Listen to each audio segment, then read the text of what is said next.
At ito, yung tropa natin, ang aking grupo, ang na-assign dito. Yan, mga tol, medyo ingat-ingat lang po kasi kami. Yun nga, may mga tubo ng tubig yan. Tulad to.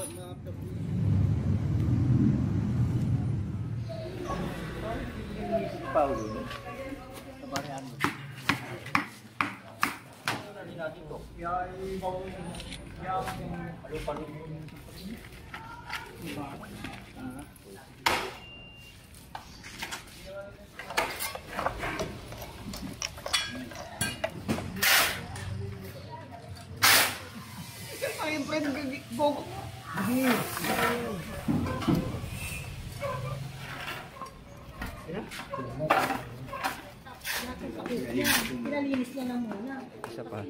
Nagiging sanhi din yan ng mga pagbara ng mga kanal. Lalo na sa mga nawasa na pahigpitan nila yung ganitong sistema ng paglalagay ng mga tubo. Talagang bawal naman po yan, pero bakit ginagawa pa rin ho nila ng ganyan.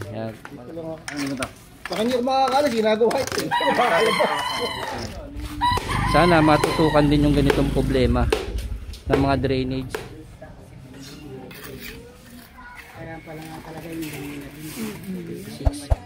Zone 7 ito yung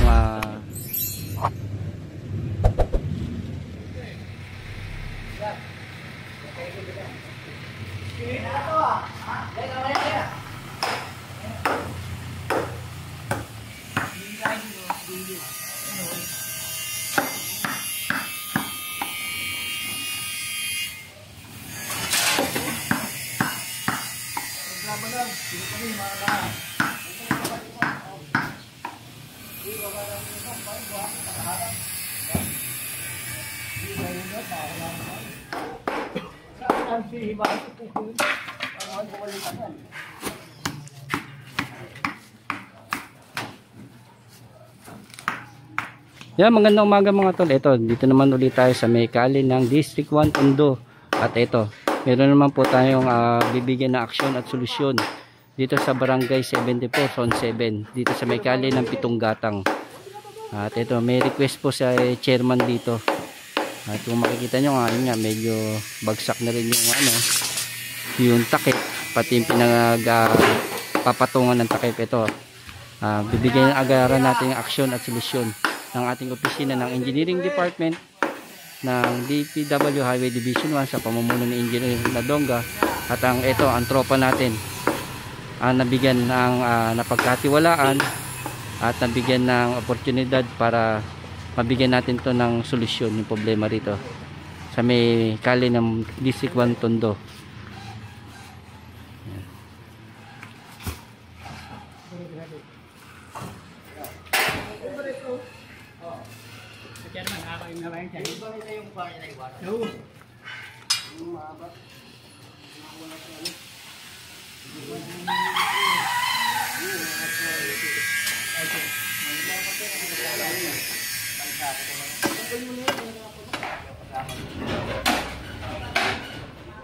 Yan mga tol, ito tuloy-tuloy pa rin ang ating pagre-repair nitong takip. Yan, pati yung bumagsak na rin mga tol. Kaya sobrang salamat po tayo. At nabigyan na naman po tayo ng isang pagkakataon at pagtitiwala na mabigyan natin ng aksyon at solusyon yung problema rito sa may kali ng District 1 Barangay 74 Zone 7 dito sa may kali ng Pitong Gatang, District 1 Tondo. At ito, yung tropa natin, ang aking grupo, ang na-assign dito.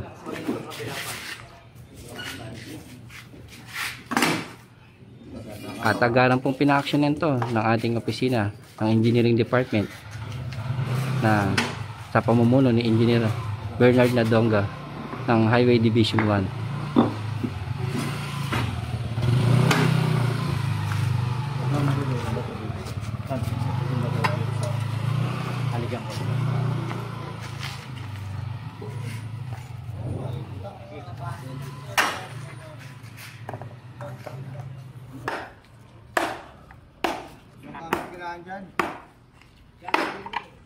maso lang.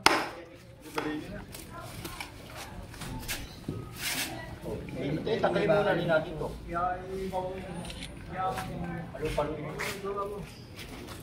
Baba, ha? Baba nyo. Hindi naman tatanggal yan. May bakal. Ay, may bakal oh. Nandiyan ka.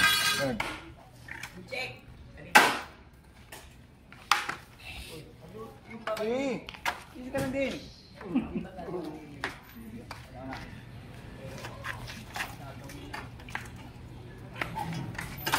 Awa ka.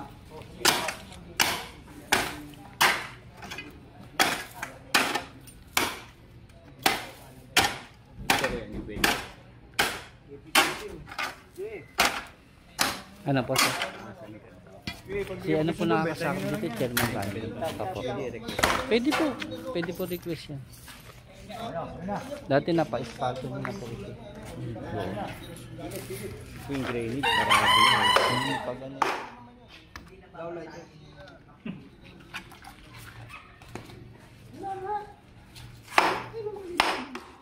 Mga tol, medyo ingat-ingat lang po kasi kami. Yun nga, may mga tubo ng tubig yan. Tulad to. Tapos ito. May mga pinasok din ng linya ng tubig yan sa may linya ng drainage. Yan, pag ganun. No? Kaya mga tol, ito, yung mga linya ng ganyan. Ito po, bawal talaga po yan. Hindi dapat po nilalagyan ng linya ng tubig yung mga drainage. At isa pa, nagiging sanhi din yan ng mga pagbara ng mga kanal. Pag sobrang dami yan, katulad yan, madami na po mga tubo sa loob, nasasabitan po ng mga ano yan, ng basura, plastic o ano naman. Pag sumabit na yan na, dire-diretso na. At mahirap din po magsundot pag ganyan ng maraming mga hose sa loob ng drainage.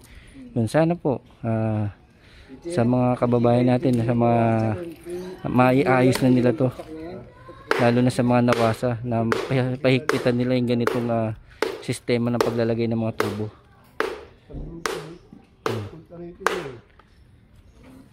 Yan po, talagang bawal naman po yan, pero bakit ginagawa pa rin ho nila ng ganyan. Malaking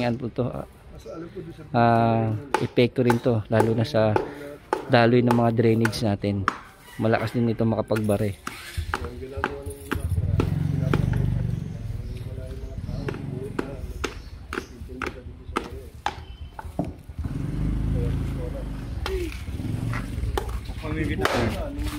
Sana matutukan din yung ganitong problema ng mga drainage, yung sa mga hose na pinadaan nila sa mga drainage ng mga kahit di lang dito kahit sa ibang mga lugar, sa ibang barangay, marami rin kaming nakikitang ganyan. Sana matutukan po yung mga ganitong problema. Kung sino man pong mga nakakasakot na opisina na pwedeng mag-ayos nito, yung mga linya ng mga tubig na ipinasok sa mga drainage line. Kasi nga po sa totoo, yan din po yung isang cause na pagbabara ng ating mga drainage. Yan yung mga linya ng mga tubig na ipinadaan sa mga drainage. Tignan mo yung banda ron. Walang tubig. Ang lalo. Ito, tignan mo taas. Kaya ang parado niya nasa gitna nito. Yung gitna nito, hindi naman nalilinis Ang nalilinis lang kapag nakatakip Pero yung gitna, hindi naman nagagalaw Kaya, parado niya. Ang ganda niya.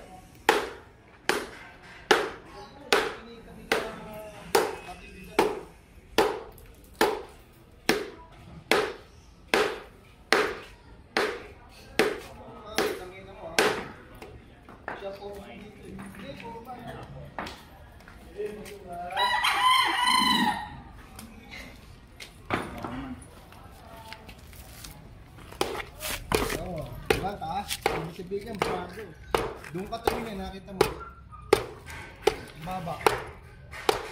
Hindi naman nalilinis yung gitna.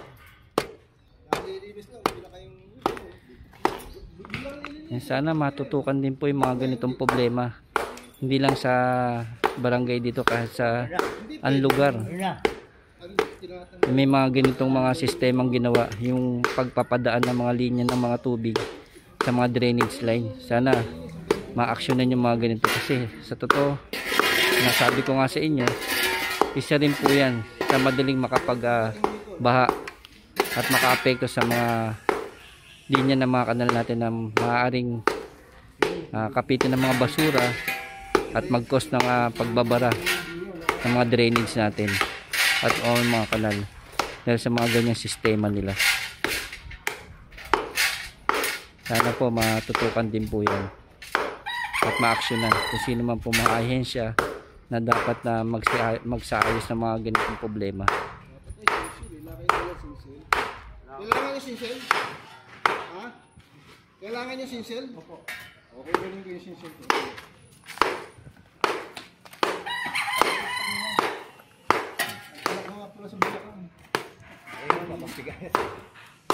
Dahan-dahan lang ha. Dahan-dahan lang.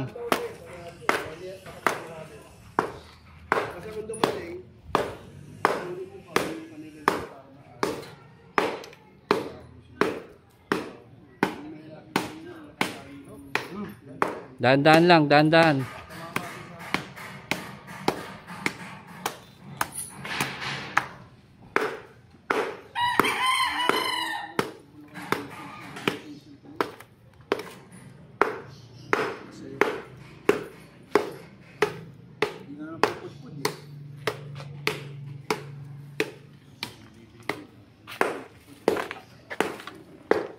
Hindi naman ako alis yun. Dito lang ako. Ano ba ito?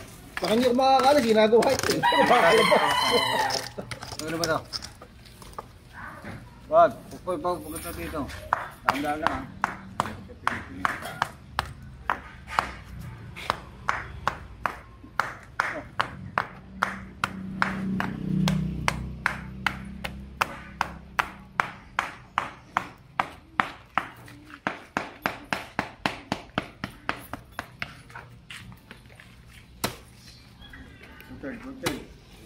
Ito dito sa mga may bakal yun? Wala yung bakal. Ito lang yung bakal ng third. Hanggang dito yung bakal. Yan yung bakal.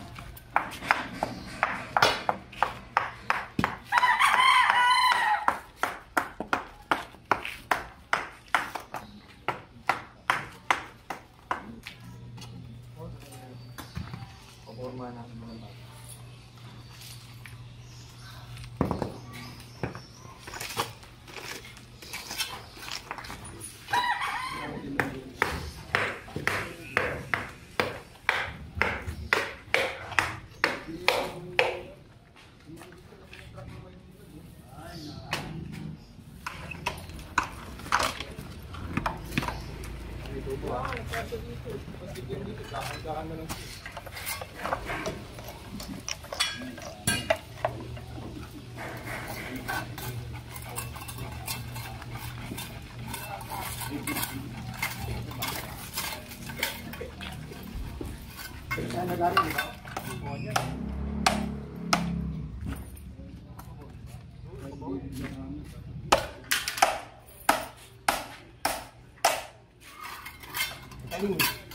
Kasi yung mawa ko napapalinig.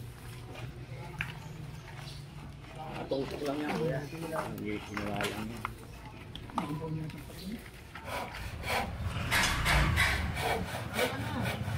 Dana?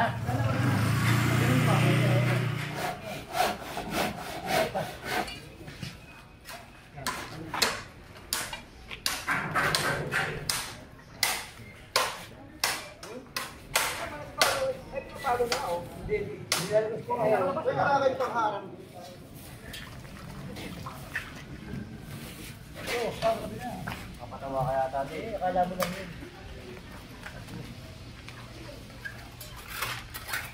Yun na, sukat ka.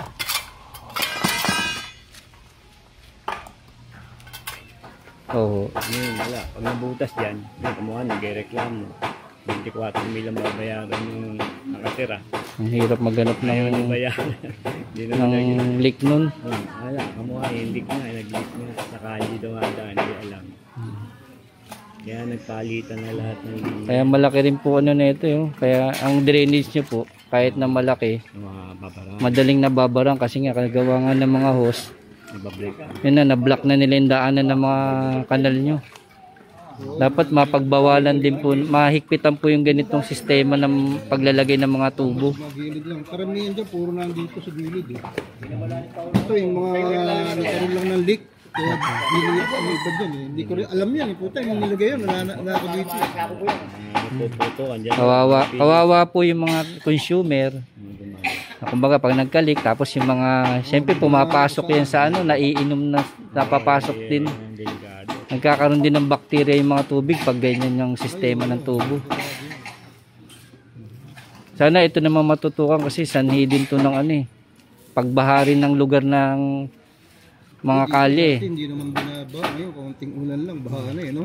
Kasi gawa nga ng mga tubo, pinadaan nila sa mga linya ng kanal nyo. Babar eh. Kaya Kasi malalim yun eh. Hindi naman ganyan kataas ang tubig na yan eh. masabitan lang ng maliit na ano, pag na unti-unti na lumalaki hanggang sa magbara na. Kaya sana ano, matutukan din yung ganitong problema po. Makita ng barangay para nagkakabit. Oo.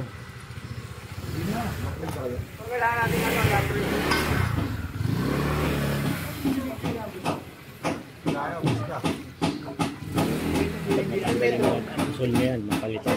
Ayabas lahat. Yan yata wala na yan, no, Nold, no? Wala na yan. Lagariin mo na, Nold. Dito galing yan. Baka nyo pa kayang kilate. Dati kilate. Ito babo lang ito eh. Hindi, lagariin mo na yan, Nold, para ano, nakakaharang din sa ano ng ano yan. Nagariin yan. Patay na. Patay na. Patay na yan eh. Sukatin mo nga dito to. Nakaangat yan eh. Di lang naman po sa inyo, sa ibang lugar nakakita rin kaming ganyan, no? Lahat po, ganyan talaga. Yan po yung sa ibang barangay, yan din po nagiging problema nila sa mga drainage nila. May mga pinadaan ng mga tubo ng tubig. Yan nga nagiging problema kapag may mga katulad nun. Sa pinagawa ko yung orange. Pinasukan, dami ng tubo ng Maynilad. Yung PVC? Oo, PVC. PVC di ano, di 8 ba yun? Oo. O yun. Yun, no, kila sa gilid nila, ano, nila Pinadaan yung yung kuryente. kasi yung pang gumagawa, gagawin nyo yun, matumayan ng gano'n. Si Itong na chairman. Ito rin, si Itong na chairman ko, pinagawa, ako rin na nag-request nito eh. Kasi dating kanal yan, nasa gilid, di ba? Ni-request ko yan, dito na sa gitna pa, ano, hanggang doon yan. Eh. Ganda nga yun. Ganda yun. Nasang tubig. Tapos, hindi na ako chairman, nakita ko may mga nakatap na dyan. Nandun sa ilalim. Dati itong Kasi lahat. iba, dito ko dito ko sa gilid na ito eh. Kaya lahat ng tubong mga dito sa loob, nandito yun lahat. Kaya lahat yan, dyan dumadaan. Oo. Nakita ko na yan. Diyan kami lahat dumadaan. Kabila, sa pitong gata ito, lahat sa pitong gata. Ito lang hindi. Kaya pag ibahan mo lang.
Pag umuho yan, di kakasinitin. Kaya ginamit ng pala may grabe. Yan, pinalinis niya lang muna. Kasi useless lang din yung ganyan. Kasi yun na talaga yan, para makita mo kung saan may backlog ng ano, ng mga kanal. Yan nyo po, suggest po namin. Pag ano, declogging naman po request niya. Ako. Sana po kami po yung maka-assign dito. Yan nyo, lahat po ng bara dito, tatanggalin po natin. Nililinis nga po ng lalaki. Kawawa din yung mga nakatira kasi. Buti nga oh, meron po, hindi namin alam, meron pong butas dun na tubo. Buti nandito si ma'am, sinabi rin po sa amin. Oo, may bukid doon. Opo. Overflow yung ano yan, tubig. Kaya dapat, sabihin kay chairman, lahat lagi niya yung nalakot ka ng kanal. Oo. Para hindi Kulok kayo na. Kulok kayo na. Patuloy niyo dito na to. Ayun, patuloy niyo na. Ayun, ayaw ko. Nala kasi ano. Kasi kulak naman sa kulak eh.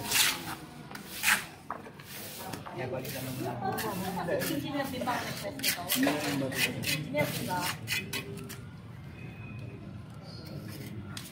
Oo. Ano ka nagawa na? Oo, maging kanba. Oo, kanba.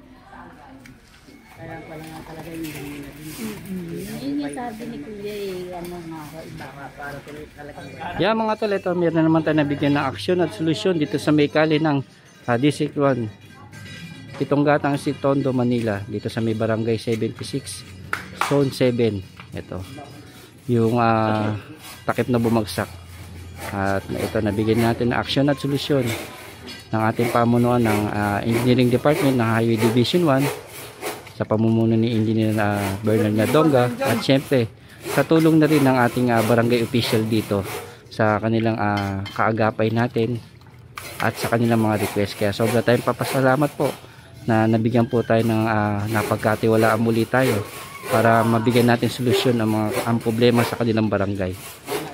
Yan. Salamat po sa inyo at magandang hapon po. Dito kayo manood ng tunay sa sitwasyon ng tao.